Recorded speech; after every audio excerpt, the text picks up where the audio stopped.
I'm going to let you see me, okay? I'm not going to do this. This is what you see all the time. They're way back. Then they run way in. Then they go way back. And you'll see the runners, too. You know, the coach will go, "Good, careful," and he'll go. And then when he goes back, he gets right back off, right? And it's nothing. So I'm gonna stand right by you and let you see me. And then, you know, if you have the sign system, and I know he's going to look twice, okay, I'm going to hold my ground. And when he gets that second look, I'm just going to break back in about a 45-degree angle. I'm not going to go straight across, and I'm not going to break back this way. I'm going to try to break back so I can cover a little more ground with this angle right here. Boom. Does that make sense? And get away from this yo-yo thing.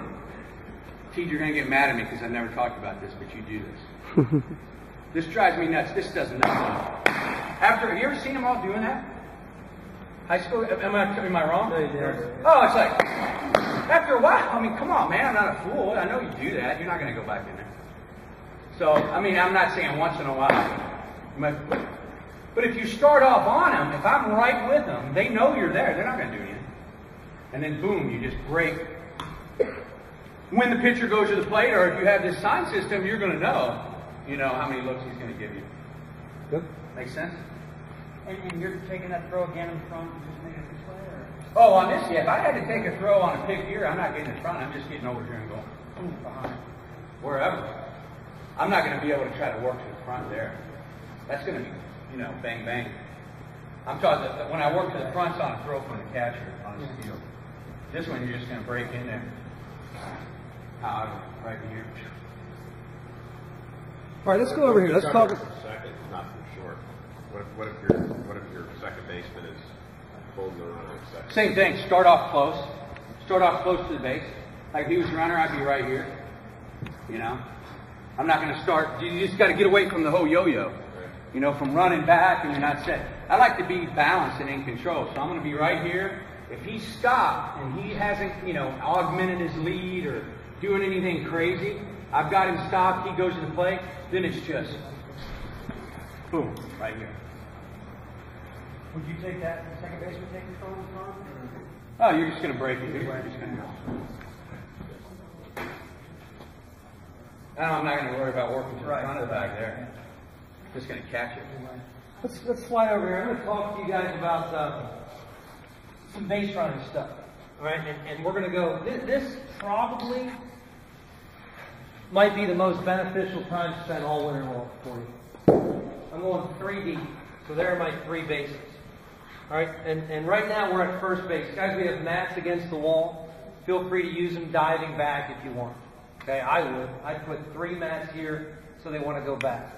Now, we're going to tell you and suggest to you certain things to do. You can choose to do them as you want, but when there's a right-handed pitcher on the mound, Billy's a right-handed pitcher, I like to get to the back side of the bag. Okay, get to the back side of the bag, stay on him, get comfortable. Everyone's going to be a little different, okay? But my typical, normal lead, here's the point of emphasis, is stay on the ball. Stay on the ball. Because you're going to play against teams that do this, and when they do that, you can get them. Now, let me back up here because this became a lethal strength of ours this fall. We did a quick pick, and you can do this in that 3-pitcher thing. I'm going to back up real quick. What we would do is if we saw a runner leading off and he was peeking, if we saw him peeking, we would tell our catcher, he's peeking, he's peeking. So right away, our catcher would do this. Our catcher would put his hand up right here, and he'd watch the runner. And he'd anticipate that look. And as soon as he'd get that look, our catcher would fire at the pitcher. The pitcher would jump, turn, and tell these guys over the course of 3 tournaments, how many did we get? 6 guys. 6 outs. Okay? That's 11 U. Does it happen in high school? Yeah, we saw it all the time.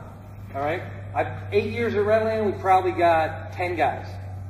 Okay? It's a habit. They get that lead, they take a peek. If you see it, you want to have a system in place where you can take advantage of it. All right? And again, what we said he's a peeker.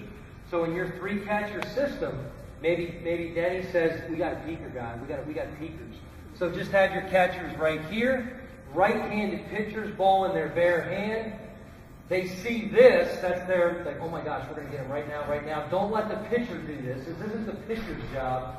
Stay on the catcher, stay on the catcher. The catcher flashes it, turn and throw a strike. You will get him. And many times the first baseman will catch it and have to go tag.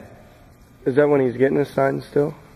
Is he still, or is he up? What's Is it that? the He's right pitcher? here. The pitcher's got the ball in his bare hand. He's looking at the catcher, and the catcher knows we got a peeker, and he's there, and he anticipates it. So he's out of and this? He's right here, and he turns and gets it.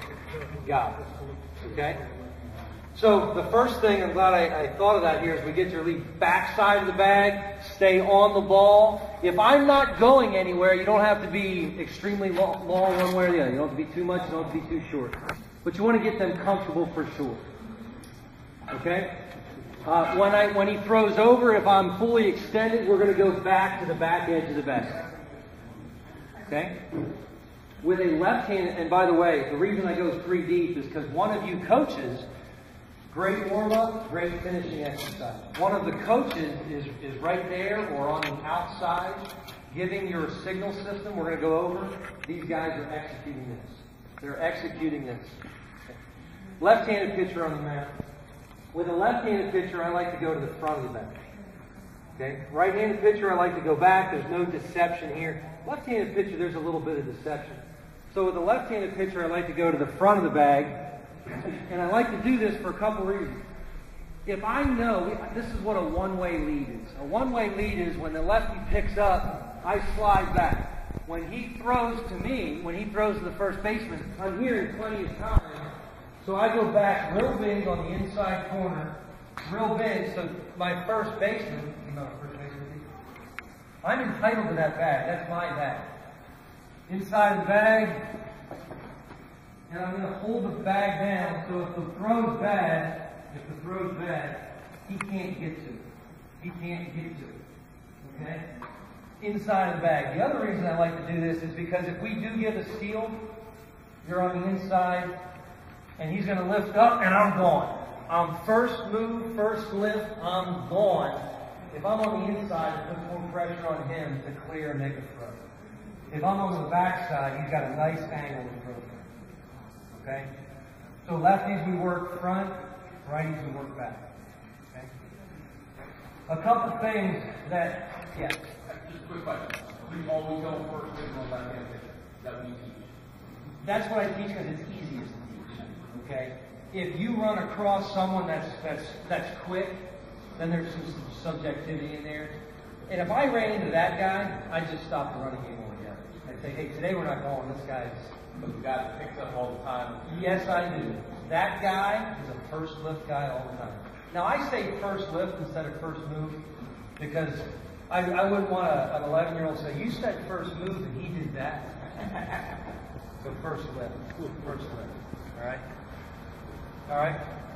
All right. Let's go. A lot of these things we put into play. We're going to talk about base running right now at first base. There's a couple things that we do. One thing that I like, and Billy and I are in agreement on this, we like signals that don't require a whole bunch of this. We like short, little, succinct, little flash signs, we like to call them. Flash signs. So one of the things is if I wanted to steal, I would do this right here to my runner. Now, I added another verbal, like at the lower levels. This was my sign to my first base coach, what I wanted him to tell the runner. If you're coaching 13 and 14 and 15-year-olds, this might be enough for a straight steal. Okay, just a straight steal, just to my nose, say, hey, I think you can take it, and then he just takes it. This right here is what we call draw a throw. If I want to communicate that to anyone, a runner at first base, a runner at second base, for whatever reason, I want you to draw a throw. Let's say it's first and third, right? First and third. Phil saw this in action. First and third, so now here's my normal lead. Here's my draw a throw lead. And I'm trying to invite a pickoff. I want the pickoff. See, so many times in first and thirds, coaches tell the catcher what to do. Throw him out, eat the ball, throw it to third, but they neglect the pitcher. And the pitcher's on this island like, what do you want me to do? So what we're hoping is instead of just stealing or something and having